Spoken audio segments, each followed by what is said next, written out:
Chapter number 5 और ये है एनर्जेटिक्स।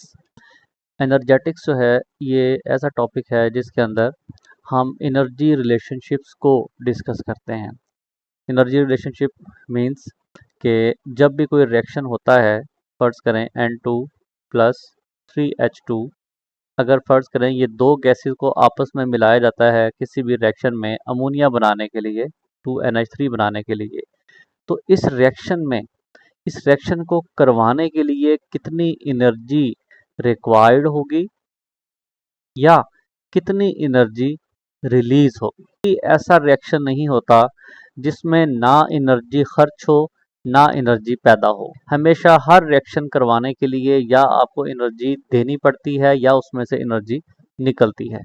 हम इसकी अपनी रोज़मर्रा ज़िंदगी में भी एग्जांपल ले सकते हैं। जैसे कि आप लोग पानी बॉयल करना चाहें, बॉइलिंग क्या होता है, वाटर H2O लिक्विड फॉर्म में हो, आप उसको कन्वर्ट करना चाहते हैं वाटर गैस फॉर्म में, यानी बुखारात की शक्ल में। आप हीट एनर्जी देंगे तो ये लिक्विड किस में चेंज होना शुरू हो जाएगा, गैस के अंदर। तो जब भी आप किसी रिएक्टेंट को किसी दूसरे रिएक्टेंट के साथ मिला के कोई प्रोडक्ट तैयार करना चाहते हैं तो लाजमी तौर पे या एनर्जी आप उसको देंगे, उसको गर्म करेंगे, या वो आपको एनर्जी प्रोड्यूस करके देगा, एनर्जी पैदा करके देगा। ये जो एनर्जी का रिलेशनशिप होता है किसी भी रिएक्शन के अंदर, इसे बच्चों कहा जाता है, जो कि आज का हमारा टॉपिक है, energetics. What is chemical energy? Energy असल में होती क्या है? हीट, जिसको हम हीट का नाम भी देते हैं, वो असल में एनर्जी है। एनर्जी क्या है? Chemical energy is the energy stored in the bonds between atoms in a molecule. Her atom के जो केमिकल बॉन्ड्स होते हैं उनके दरमियान में एनर्जी हमेशा स्टोर होती है।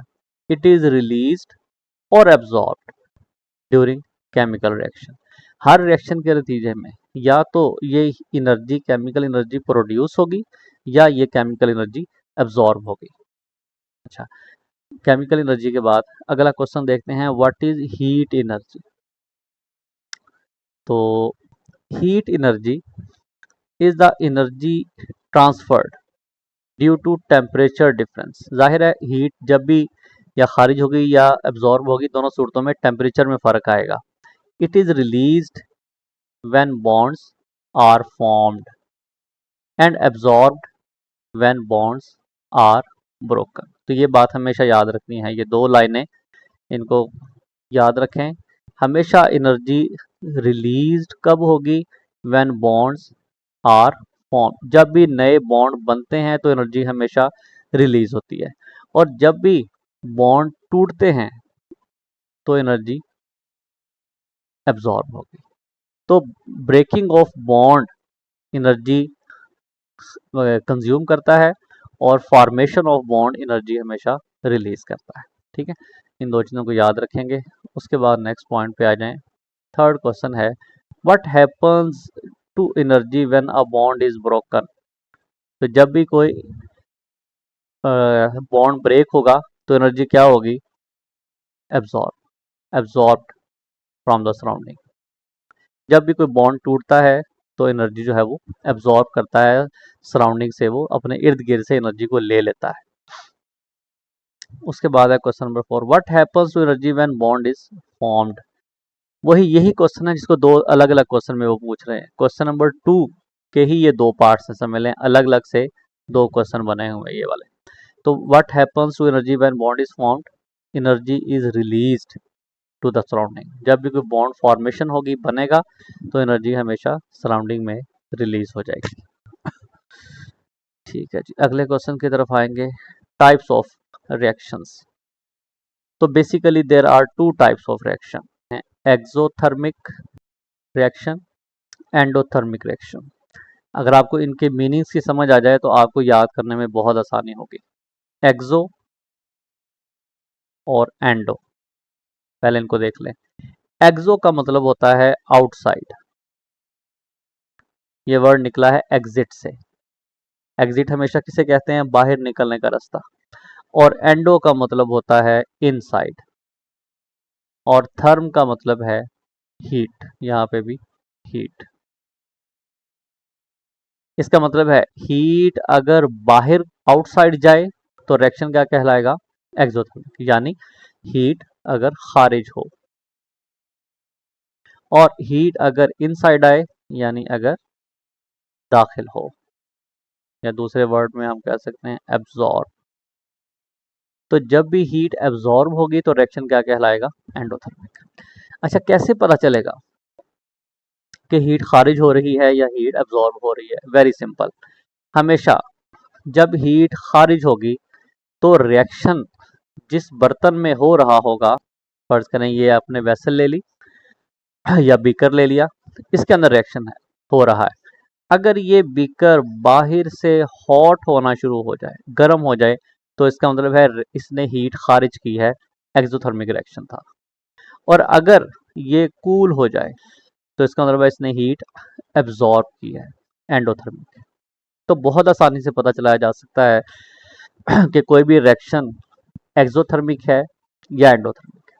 What is an exothermic reaction? तो यहाँ पे हम पढ़ चुके हैं खारिज करना, हीट आउटसाइड। तो यहाँ पे देखते हैं क्या लिखा हुआ है। An exothermic reaction is a chemical reaction that release heat to the surroundings. इर्द गिर्द खारिज करें। The enthalpy change is negative. Negative का मतलब क्या होता है, कोई चीज़ निकल जाए उसे हम कहते हैं ये माइनस हो गई है, नेगेटिव हो गई है। तो हीट जब निकल जाती है तो एंथैल्पी चेंज नेगेटिव। अब एंथैल्पी चेंज क्या है वो आगे क्वेश्चन आएगा, वहां पे इसको क्लियर करेंगे। उसके बाद नेक्स्ट क्वेश्चन है what is endothermic reaction? An endothermic reaction is a chemical reaction that absorbs heat from the surrounding। जो सराउंडिंग कहते हैं इर्द गिर्द से उसको एब्जॉर्ब कर ले। The enthalpy change is positive. नीचे क्वेश्चन फिर उसी से रिलेटेड है पहले वाले से। In which type of reaction does the enthalpy of system increase? आप आसानी से बता सकते हैं इंक्रीज कब होगा, जब वो पॉजिटिव होगा, जब उसमें ऐड होगा। और पॉजिटिव कब होगा, जब रिएक्शन एंडोथर्मिक। तो इसका आंसर है in an endothermic reaction the enthalpy of system increase. हमेशा एंथैल्पी कब बढ़ती है, जब कोई रिएक्शन एंडोथर्मिक होता है, हीट एब्जॉर्ब कर रहा होता है, ठंडा हो रहा होता है। नेक्स्ट क्वेश्चन देखेंगे in which type of reaction is heat release to the surrounding. वही क्वेश्चन है जो हम पहले कर चुके। तो हीट हमेशा किस में रिलीज होती है, exothermic reaction. Heat is release to the surrounding. उसके बाद है what is meant by chemical system. Very easy. Chemical system किसे कहा जाता है? Chemical system includes the reactants, products and all substances involved in chemical reaction. System से ही जाहिर है, सिस्टम में एक से ज्यादा चीजों को कहा जाता है। तो रिएक्टेंट्स और जो प्रोडक्ट्स और इसके अलावा जो कैटलिस्ट वगैरह उसमें शामिल होंगे, जो भी केमिकल आप उसमें ऐड करेंगे, वो सारे मिलके क्या बना देंगे, chemical system. What are surroundings?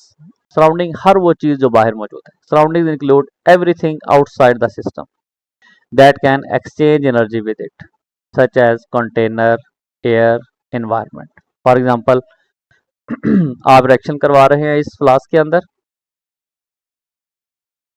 इस फ्लास्क में से हीट एनर्जी निकली और बाहर की हवा में शामिल हो गई। तो बाहर का जो एयर इन्वायरमेंट है, एयर जो है वो इसकी सराउंडिंग है, सराउंडिंग। तो सराउंडिंग से मुराद होता है आपके इर्द गिर्द का माहौल। तो अगर हम केमिकल रिएक्शंस की सराउंडिंग की बात करें तो वो भी उसके इर्द गिर्द के माहौल को ही कहा जाता है।